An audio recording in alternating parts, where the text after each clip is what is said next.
मैं डॉक्टर बिहारी लाल, associate professor, राजकीय महाविद्यालय गंगापुर सिटी।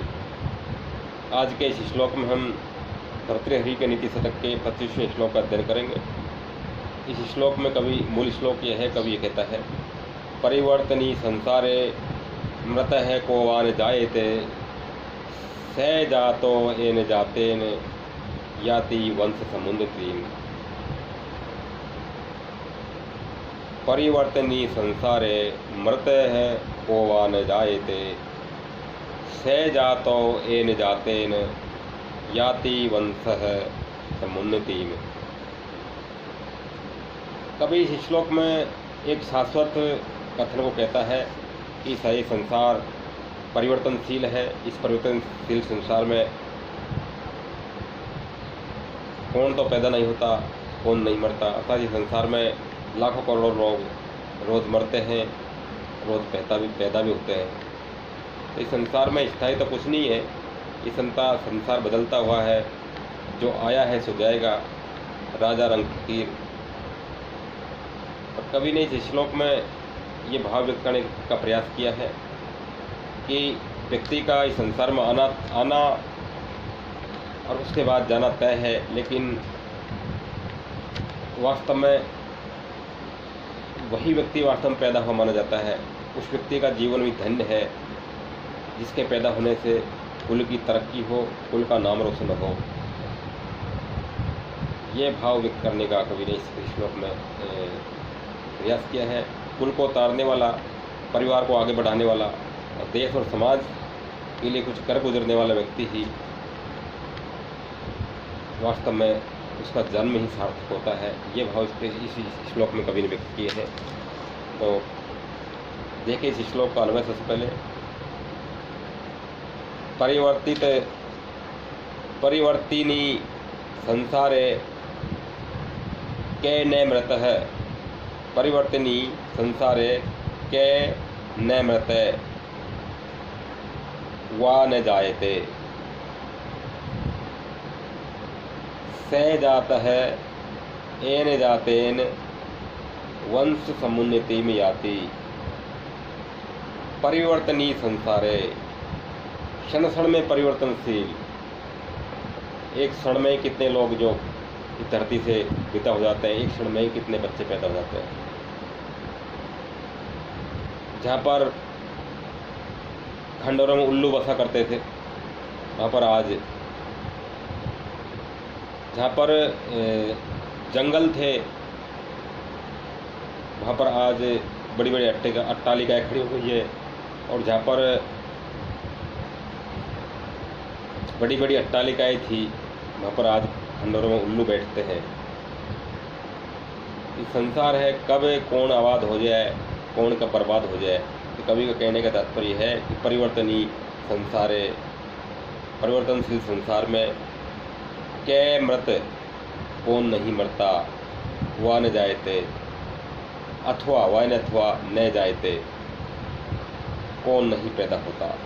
कै को फिर से लगा लेंगे हम, कै न जायते, कौन व्यक्ति नहीं पैदा होता। अर्थात यहाँ इस संसार में पैदा भी खूब होते हैं लोग और मरते भी खूब हैं।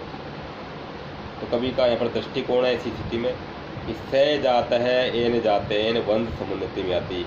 कवि का कहना है कि वही पुत्र, वही व्यक्ति वास्तव में पैदा हुआ माना जाना चाहिए कि ये न जातेन, जिसके पैदा होने से वंश समुन्नति में आती, घर परिवार उन्नति को, तरक्की को प्राप्त हो, कुल का नाम रोशन हो।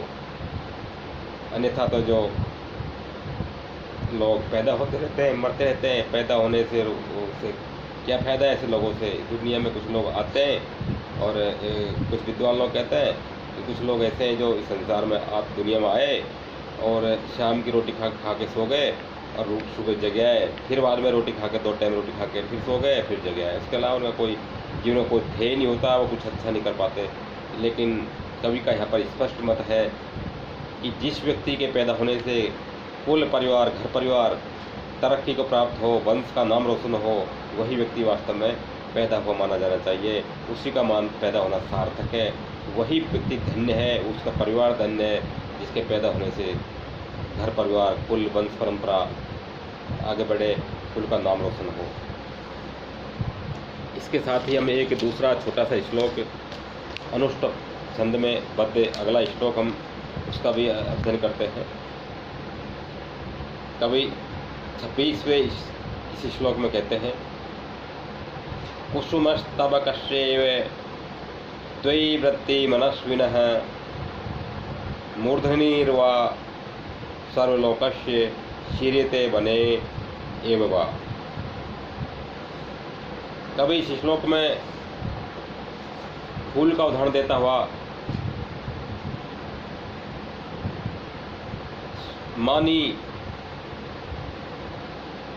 मान सम्मान चाहने वाले स्वाभिमानी शौर्यशाली और उदार जो लोग हैं उनके बारे में कवि फूल का उदाहरण देते हुए कहते हैं कि जैसे फूल या तो जंगल में फूल पैदा होता है पेड़ में, या तो वो सूख कर पेड़ में से टूट के नीचे गिर जाएगा, ज़मीन में मिट्टी मिल जाएगा, या फूल की दूसरी गति यह है कि फूल सीधा ही देवताओं के सिर पर चढ़ता है।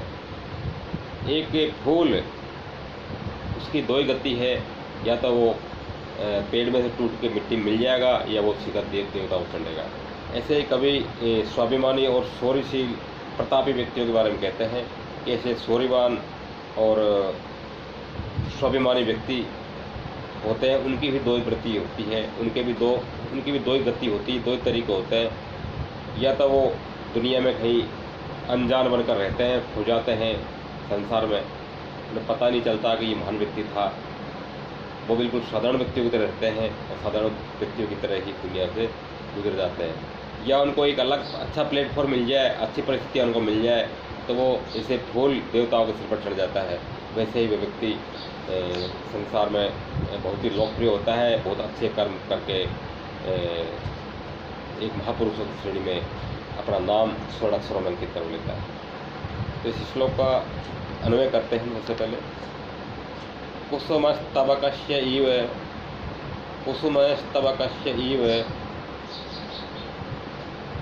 मनस्विनः त्वयि वृत्ति। कुसुमस्तबकस्य इव मनस्विनः त्वयि वृत्ति।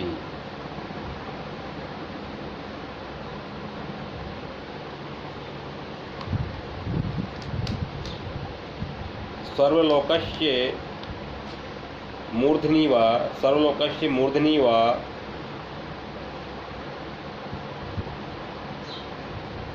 वा वने एव शीर्यते। कुसुमस्तबकस्य, तबक बोलते हैं गुच्छे को।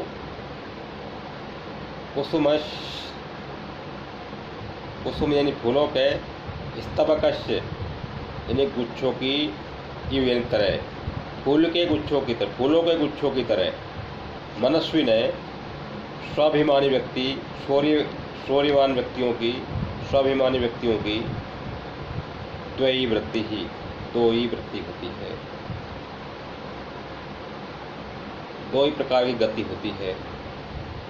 सर्वलोकस्य मूर्धनि वा, या तो ऐसे व्यक्ति सर्वलोकस्य संपूर्ण जगत के मूर्धनि के लिए सिरोधारी हो जाते हैं। पूरे संसार के जो लोग हैं उनके दिलो दिमाग में उतर जाते हैं ऐसे मानी और शौर्यवान व्यक्ति। सर्वलोकस्य मूर्धनि, संपूर्ण जमाने के मूर्धनि यानी सर्वोच्च स्थान पर, उनके दिलो दिमाग पर परम कीर्ति को प्राप्त करते हैं। वा अथवा वने एव शीर्यते, अर्थात अथवा जैसे कोई फूल यदि वो देवताओं पर नहीं चढ़ता तो यहाँ पर सर्वलोकस्य मूर्धनि, यहाँ पर फूल के संदर्भ में भी है। फूल या तो सर्वलोकस्य महान जो महापुरुष होते हैं उनके सिरों पर, उनके गलों में, उनके सिर पर चढ़ते हैं। ऐसे स्वाभिमानी व्यक्ति सब पूरे संसार के लिए स्वाभिमानी सिरोधारी हो जाते हैं, संसार के सबसे ऊंचे स्तर में प्राप्त करते हैं।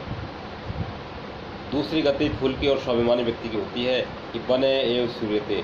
जैसे एक फूल यदि देवताओं पर नहीं चढ़ता, महापुरुषों पर नहीं चढ़ता, तो वो बने एवं सूर्यते, वो जंगल में ही गिर कर नष्ट हो जाता है। ऐसे ही एक प्रतापी और स्वाभिमानी व्यक्ति चुपचाप अपना जीवन बिताकर जो है इस संसार से विदा हो जाता है।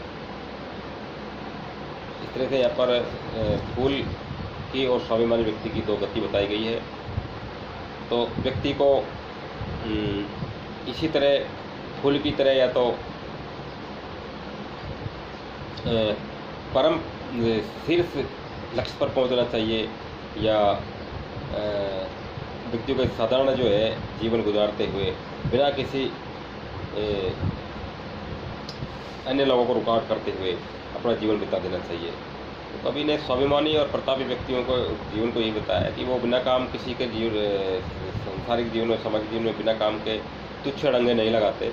या तो वो पूरे संसार के लिए, पूरे समाज के लिए सिरोधारी हो जाते हैं, सबके लिए मान्य हो जाते हैं, समाज और राष्ट्र के परम पद को प्राप्त करते हैं, या वो चुपचाप एक साधारण व्यक्ति की तरह बिना किसी अपने आप को बहुत कुछ दिखाए हुए, बिना किसी के बड़बोलापन किए हुए शांतिपूर्वक अपना जीवन गुजार कर इस संसार से विदा हो जाते हैं। इस तरह से फूल की तरह स्वाभिमानी, मनस्वी और स्वाभिमान व्यक्ति की दो ही गति होती है। नमस्कार।